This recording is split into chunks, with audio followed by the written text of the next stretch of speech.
Einmal die Woche gab es Käse und Kakao. Kochkäse-Kino, sag ich dir. Wow. Heute machen wir Kochkäse mit Musik. Klingt ungewöhnlich, ist es auch. Gabi zeigt uns heute, wie dieser hessische Klassiker funktioniert. Sie ist in Darmstadt aufgewachsen und lebt seit über 20 Jahren in Melbourne. Wir erfahren heute, wie es ist, seine deutschen Kinder in Australien großzuziehen und wieso in Hessen Musik auf dem Teller landet. Also Hessen ist deine Heimat, ja? Hessen ist meine Heimat. Ich komme aus Darmstadt. Darmstadt. Und immer wenn ich nach Deutschland gehe, geht mir das Herz auf, wenn ich hessische Spezialitäten esse. Ah ja? Was sind das so Sowas. für Spezialitäten, die es bei euch in Hessen gibt? Ach, das sind solche Sachen wie Handkäse. Der wird auch manchmal Harzer genannt. Harzer Käse. Habt ihr nicht auch so einen Käse mit Musik? Genau, den Handkäse kannst du mit Musik machen oder den Kochkäse mit Musik. Und genau das werden wir heute machen. Seid ihr so musikalisch in Hessen? Musik ist eigentlich das hier. Ach so. Das besteht aus Zwiebeln, Essigöl, bisschen Zucker und das kommt auf den Käse drüber und wird was hat damit das jetzt mit Musik zu zusammengegessen. tun? Naja, wenn man viel davon isst, dann Verstehe. man braucht einen starken Magen für diese hessische Küche. Okay. Was heißt denn jetzt eigentlich Kochkäse? Wir kochen den. Wir kochen den, der wird aus Quark gemacht. Quark mit Butter und der wird aufgekocht, dann wird der wunderbar sämig und wird dann aufs Brot gegeben. Das klingt aber Es gibt in Hessen auch so Schnitzel mit Kochkäseauflage und so weiter. Es ist eine sämige Masse, die sehr Okay, kann man also lecker auch fast schmeckt. wie so eine Soße benutzen in einem Hauptgericht? So hessisches Parma? Hessisch Parma, das könnte, ehrlich, das mag ich sehr gern. Hessisch Parma. Warum kann man sich da nicht einfach so einen schönen cremigen Käse im Supermarkt kaufen? Ist was anderes? Also es kommt ja irgendwie auch so klassisch hessisch davon, dass du Reste verwertest. Und das ist einfach, dieser Quark, das ist ja die gegorene Milch und das, was davon übrig bleibt. Und die Leute haben sich halt früher immer überlegt, was kann man damit noch machen, Interessant, ja. weil die ja nichts verkommen lassen wollten Ja, und nichts wegschmeißen wollten. Und so ist der Kochkäse entstanden. Du lebst jetzt seit wann in Australien, Gabi? Seit 21 Jahren. Da hat sich ja bestimmt einiges so ein bisschen geändert, so wie du dich selbst und deine deutsche Seite, die du in dir trägst, wahrnimmst. Ja, also um solche Bräuche oder irgendwas beizubehalten, muss ich sagen, das war früher viel schwieriger. Also heute kann man ganz viele Sachen eben auch hier kaufen. Und das war Ja. vor 20 Jahren anders? Da Ganz anders. Ja. Das Brot, das du da bekommen hast, das hast du fallen lassen und es kam genauso, es kam wieder nach oben gesprungen, ja. So ein Weißbrot, also ganz furchtbar. Und eben an Käse gab es Cheddar. Cheddar und Cheddar. Sonst gab es irgendwie nichts. Also da haben wir es heute schon viel, viel besser. Und ein paar Dinge, bei ein paar Sachen ist es auch wirklich so. Also ich habe am Anfang versucht, solche typisch deutschen Rituale zu behalten oder zu bewahren, vor allem eben um den Kindern irgendwie auch so ein Stück Heimat auch noch so zu vermitteln. Was waren das für Rituale, die dir wichtig waren, die deine Kinder mitbekommen sollten? Also dieses Weihnachten, wie wir es kannten aus Deutschland, das ja noch mal irgendwie zu reproduzieren, das ging nicht. Wir mussten uns was Neues einfallen lassen, weil bei der Hitze und bei all dem irgendwie, und wir haben dann unsere eigenen Rituale draus gemacht. Also weil hier wird ja in Australien am 25. gefeiert. Das heißt also ganz viele Exilanten auch aus Europa kamen dann und haben mit uns gefeiert. Aber natürlich ganz anders. Also es war jetzt nicht das Weihnachten, wie man das kennt. Es war auch kein besinnliches Weihnachten. Es war ein fröhliches Weihnachten, ein fröhliches Gartenfest, halt, was wir draus gemacht haben. Was war dir wichtig, was deine Kinder mitbekommen sollten? Die Kinder sind beide in Deutschland geboren. Und die sind hier groß geworden. Und mir war es halt sehr, sehr wichtig, dass sie ihre Sprache behalten, dass sie in der Lage sind, sich mit der Familie zu unterhalten. Und gab es da Momente, wo die gesagt haben, oh, wir haben keinen Bock? Um Gottes Willen, ja. Also der Satz, den ich in meinem Leben am absolut allerhäufigsten gesagt habe, ist: Sprich bitte Deutsch mit mir. Also Das hat funktioniert? Nein, aber ich habe es ganz, ganz oft gesagt und wir haben alle Register gezogen. Wir haben es natürlich mit Belohnung probiert. Zuckerbrot und Peitsche. Wir haben erpresst, wir haben bestochen. Okay. Also meine Kinder haben es teilweise absolut gehasst. Aber man muss sagen, sie sind beide in Deutschland jetzt, leben dort, studieren dort. Und was ist deine Einschätzung? Was glaubst du? Kommen die nach Australien zurück oder werden die in Deutschland bleiben? Ich glaube, dass mein Sohn nach Australien zurückkommt, weil er einfach sagt so: Oh, it's so much harder in Germany. Und deine Tochter? Ja, die lebt in Berlin. Und wenn du 23 bist und die Welt dir offen steht, dann ist Berlin kaum zu toppen, muss man echt sagen. Da spricht sie aber auch sehr viel Englisch. In Berlin. Spricht man ja auch kommt man gut durch mit in Berlin. Das stimmt.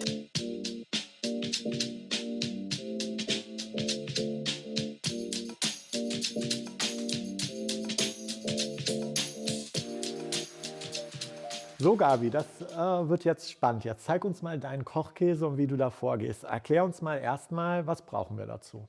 Also wir brauchen dazu 200 Gramm Butter. Okay. Und die geben wir einfach mal da so rein. Okay, Butter kommt da rein. Was kommt da noch rein? Da kommt Quark rein. Also das ist jetzt Quark, den ich gekauft habe, der schon sehr bröckelig ist. Also es ist fast wie Cottage Cheese, glaube ich, nennt man das hier. Dem ist schon ein bisschen was vom Wasser entzogen. Das heißt, den müssen wir einfach so ein bisschen auseinanderbrechen. Wie lange musst du das jetzt umrühren? Das dauert wahrscheinlich eine Weile, ne? Ja, also der Kochkäse soll nicht kochen. Okay. Aber ja, das soll sich so ein bisschen auflösen, ein bisschen sämiger werden. Wann habt ihr früher Kochkäse gegessen? Also es gab bei uns einmal die Woche gab's einen Käseabend, Ach, cool. Käse und Kakao. Gab es immer Brötchen, also ich habe es geliebt. Und da gab es natürlich immer einen Kochkäse. Man kann also sagen, Kochkäse ist so eine schöne Kindheitserinnerung für dich. Total, absolut. Wann isst du Kochkäse hier in Australien? Also das Lustige ist wirklich, ich habe selber Kombucha angebaut. Okay. Und dieser Kombucha schmeckt ein bisschen wie Apfelwein. Und so kamen wir dann auf die Idee, vielleicht mal zu probieren, auch einen Kochkäse selber zu machen. Und Apfelwein ist das, was man dann in Hessen In traditionell Hessen dazu trinkt, genau. Okay.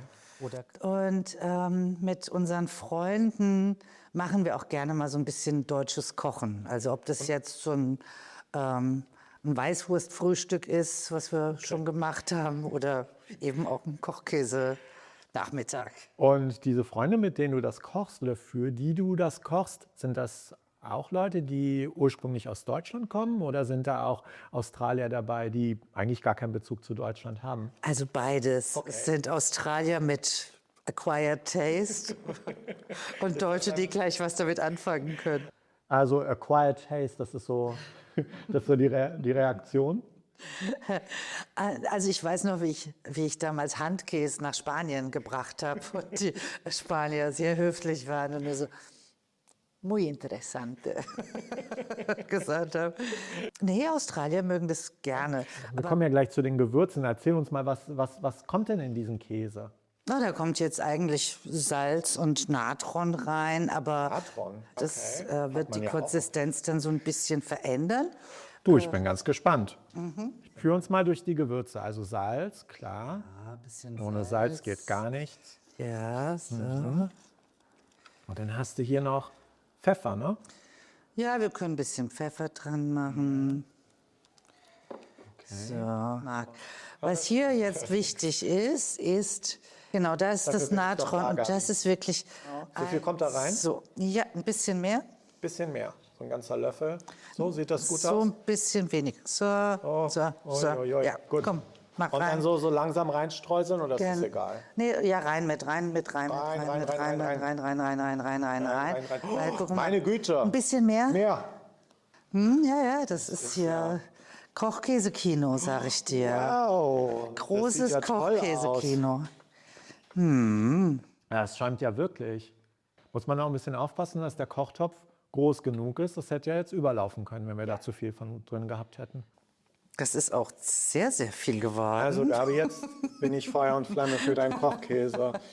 Oh, jetzt müssen wir es langsam mal probieren. Oh, darf ich probieren, Gabi? Ja. Der ist tatsächlich so ein bisschen schaumig, ne? Ja, das sollte... Schmeckt ganz anders, als ich es mir vorgestellt habe. Das ist muy interessante. Nee, es schmeckt gut. Ich frage mich, woher dieses ausgeprägte Aroma kommt. Denn Quark per se hat wenig Aroma. Butter, Das ist die Geschmack dazu Liebe. ist die Liebe. Das ist die Liebe. Das ist die Liebe, außer die hessische Liebe. Die hessische Liebe, die hier mit eingeht. Ich würde das jetzt auch in ein Gefäß geben, dass es ein bisschen abkühlt. Ach, okay, das muss jetzt ein bisschen abkühlen. Genau. Das hast du aber ein schönes Gefäß hier. Das ist ein mitgebracht. ganz, dieses Steingut nennt sich das, hessisches Steingut, ist was ganz Traditionelles, was ganz Typisches. Und da kommt auch Handkäse rein oder in ganz großen Pötten macht man da das Sauerkraut drin. Und also es ist wirklich so, dass halt sehr viele Erinnerungen da auch dranhängen. Dann ist es auch wirklich so, dass ein paar Sachen in solchen traditionellen Gefäßen zum Beispiel einfach besser schmecken. Ja? Was reichen wir denn zu dem Kochkäse?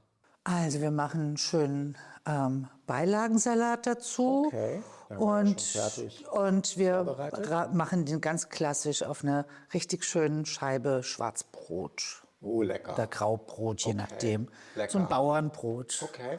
Ich habe hier so ein schönes Roggenmischbrot. Passt das? Das sieht wunderbar aus. Dann schneide ich uns mal hier. Oh, das ist immer. Riecht richtig gut. Ist auch ganz frisch.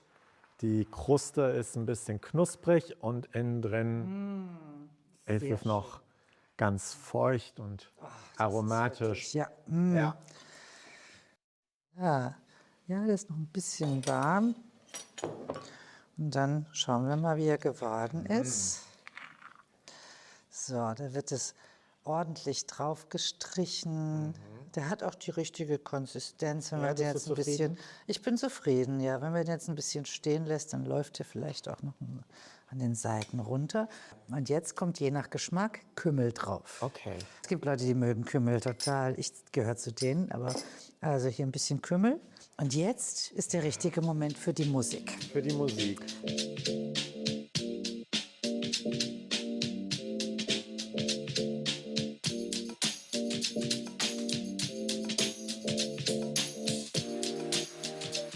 Ich würde das ja auch gerne mal probieren, was wir da aufs Brett gezaubert haben. Ja, dann go for it. Bitteschön.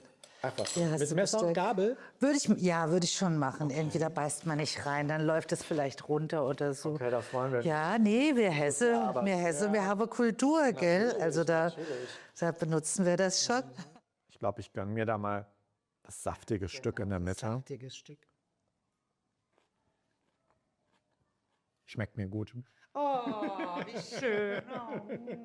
Mir schmeckt wirklich richtig, richtig lecker. Mir gefällt die Zwiebeln, die bringen jetzt noch so ein bisschen eine Süße mit ins Spiel. Dann das rustikale Brot und dann dieser aromatische und unaufdringliche Kochkäse. Genau, unterschätzt die Wirkung nicht. Und die wird nämlich besonders schön mit einem Gläschen Apfelwein. Das ist ein Bembel. Aha. Und ja, da drin gibt es den Apfelwein, pur gespritzt, süß oder sauer gespritzt. Und wir haben jetzt mal einen puren. Ein pur. Okay. So.